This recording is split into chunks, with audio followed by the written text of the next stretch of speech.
Welcome back. No matter what part of the country you live in, you probably fight some type of weed. Bob, let's turn to you and talk a little bit about noxious weeds. I'm guessing as a cattleman up in Montana, you've had some experience with things like, knapweed or leafy spurge or others. Talk to us about your experience. Kevin, we're certainly not immune to those kind of weeds. That's why we call them invaders and invasive. They are a challenge, and I think as far as Montana, probably the West, the weeds are a #1 concern. You talk to your fellow producers, issues they're worried about. It's the invasion of weeds. Spotted knapweed gives off a leopathic effect that kills the grass underneath it. Needless to say, without grass, like Mark said, we're not converting that roughage into high red protein beef for the consumer. We got a problem. So I guess if we do have weeds on the place, be aggressive on how you handle especially new infestations, because we know it's going to be terminal. It's like putting out a forest fire. If you could stomp it out when it's a match, it's great. But if you do have a bigger problem, let's inventory it, kind of like what Dave talked about and Rick talked about, so we can come up with a plan. It is a concern. I don't like weeds. I'm thankful for guys from Dow AgroSciences, and maybe we even need to look at multiple management, biological with some bugs, as some goats or something like that. Sure. You have to actively manage, be aggressive on that thing. Mark talked about the economic impact. Boy, that there is probably bottom line management at its best. If you have any problems bigger than weeds or potential problems, then better address them. Yeah, and it's only gotten worse in some parts of the country given the drought that we've gone through, I would guess. And that's certainly the case. Out in the West, we're seeing more of our winter annuals like cheatgrass that comes in, and you have a drought, you have that open spaces. The Lord has so many inches of grass above, say 12 inches of grass. Underneath, he has 6 inches of root. And the shorter that gets down, grazed down or something, then you have the potential for a drought out, a die-off, a winter kill, or something like that. Well, the first opportunistic weed that comes in is probably your cheatgrass, some of your broadleaves. They're going to fill that space. That's another reason to have a good range management system. Competition in the form of grass, I think, is the best thing going. I want to come back and talk about some of those more annual problems, but getting back to the noxious and invasive weeds, what are some options that people have in order to control those, Rick? Some of the options that we have provided as recent, 3 years ago we introduced aminopyrrolid, which is in our product called Milestone. Milestone has had a very, very successful introduction. We do a lot of market research to track where our products go and how they're being perceived in order to adjust the strategy or, advertise, promote things that we spend money on to create awareness. Net is the bounce back from our market research shows that we are being very successful in controlling these noxious and invasive weeds. Some of them are more selective, some of them you have to use a different product. But in the case of Milestone, for example, you can use it right up to the water's edge. Now, that doesn't mean you can just overspray right into the water. That would not be good product stewardship. But yet, it has an environmentally friendly footprint. It's low-rate technology, so it's not pounds in the environment. It's ounces in the environment. So you talk about your carbon credits and your efficiency of what you're doing to the land. There's benefits there in not over-applying. Gotcha. These products have residual control, and some of the research says that it goes a little bit beyond. Again, I said earlier, we under-promise and over-deliver. We're having some producers come back and say, I just don't have spotted knapweed anymore on my land. And we're kind of like, well, time out. We need to go a few more years. We realize it's a cyclical invasion, but yet it all comes back to what's that grass inventory? And if that land has been taken over by noxious and invasive weeds, it's out of production. It really is. So we try to meet those unmet needs by providing products like Milestone. We've got Tordon 22K that's been a standby for many, many years. It's not the answer for everything, but yet it's been the best answer for leafy spurge in order to contain it and have a management program that puts it in check somewhat and in a lot of cases controls it. I remember one of our Environmental Stewardship Award winners, you learn something every day. I recall he irrigated his leafy spurge. He irrigated it, and I thought, wow. Why would you want to do that? Well, then he came back the next year, turned the water off. What happens when you irrigate? You get a very fragile root system. He applied the Tordon 22K. It's a hayfield now.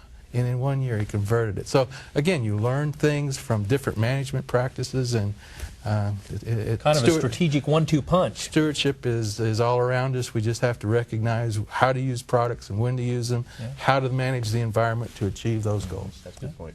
You know, in addition to noxious weeds, obviously all of us deal with nuisance weeds. I've got some kochia, probably the toughest one for me. But Dave, what would you recommend for some of just the more nuisance weeds? Yeah, we've got a full toolbox of products that we can use, all the way from Grazon to curtail up in the Minnesota area, and everything in between. And we've talked a lot about noxious weeds. We like to call them down south obnoxious weeds. And for you guys, you don't have to put up with the bull nettle, the horse nettle, all the stuff in Texas that'll sting you, stick you, and stab you. And but we've got a full array of different products, and it really becomes very specific to the area that you're operating in. And bitter sneezeweed is one of the ones that I personally hate because it just absolutely clogs me up as I'm walking through some of that pasture. It goes in and makes the hay very unpalatable if you harvest it, and actually cattle don't even like to graze around it, and so you create spot grazing problems as you go. So for the producers down south, Grazon P+D is an excellent product to use on that particular problem. So again, we've got a myriad of native weeds that create problems for our ranchers as well, and that's why we come up with such a wide array of products to help them take care of every one of those problems. Bob, tell us about what up north. What kind of issues you face? That's a great comment, Dave. You know, I can relate to one of our noxious, or not noxious, nuisance weeds up there is houndstone. And my wife hates them with a passion. She is after those things all the time. And I'll guarantee you, we use some Grazon, it really enhances your grass growth. I think it just more reiterates the fact that you have to have a grazing plan. It does, you know, spray everything with Grazon doesn't give you a license to overgraze. It's like you said, it's a toolbox that allows you the opportunity to be more productive and more responsible for your grazing land management. It's a good tool. Rick, what are some other options our viewers should be considering relative to some of these nuisance weeds? Well, we're talking mainly about improved pasture and pasture management, broadleaf leaves, annuals, perennials. We have other products like Forefront. Forefront is another amino-containing product that also has 2,4-D with it. And with that, putting those two compounds together expands the range of these weeds, general weed control. It allows you, to go in earlier, and again to have outstanding efficacy on some of the perennial weeds, like, your musk thistle, Canada thistle, and you're able to pick those up at the same time you're going to be able to pick up your Queen Anne's lace or goldenrod, or again just a myriad of complex of weeds depending upon where you're at in the United States. Ironweed in the southeast. Dave mentioned a lot of the weeds in the southwest. So again, it's a combination of the benefits that product or combination can deliver that meets the needs of that strategic area within the U.S. and again, grass. Well, I understand that Dow AgroSciences actually has a new product that you're introducing in 2009. Dave, do you want to tell us a little more about that? Yeah, it's called Chaparral. And again, we're building off of the aminopyrrolid product. And we're marrying that up with some older chemistry that's been out in the marketplace a while. And that's one of the things that we get to do occasionally is cookbook up something that's really unique. And Chaparral is going to be beneficial to many different customers across the nation. Down in the southeast, where we have Bermuda grass pastures, we have Bahia grass, which we haven't really talked a lot about, the grassy problems, such as the cheatgrass. But Bahia grass can really get in and reduce the productivity of a good Bermuda grass pasture. And Chaparral can go in there and take care of not only the broadleaf weeds, but also manage that Bahia grass problem. The other problems that we have are blackberries and dewberries down in that part of the world, and that's going to be a dynamite product on those two particular problems as well. As we move up into the northern plains, several folks have had difficulty with wormwood and buckbrush over the last few years. Now we have products that will take care of buckbrush, Easy for you to say. Easy for me to say, yeah.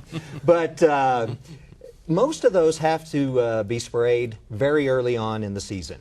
Okay, the timing on controlling buckbrush is very difficult, and a lot of times our ranchers get very busy with branding and what all during that time of the year when they need to be treating this particular product. Sure. Chaparral will allow us a wider window of application so that we can go in a little bit later and take care of that problem when we have a little bit more time to do it. So we're going to find a lot of additional uses, everything from bahia grass to buckbrush.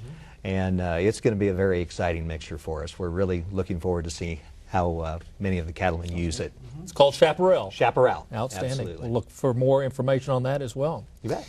Well, next on NCBA's Cattleman to Cattleman, we'll take a look at woody plants and brush. Plus, we'll have a how-to segment on individual brush treatment options. We'll be right back.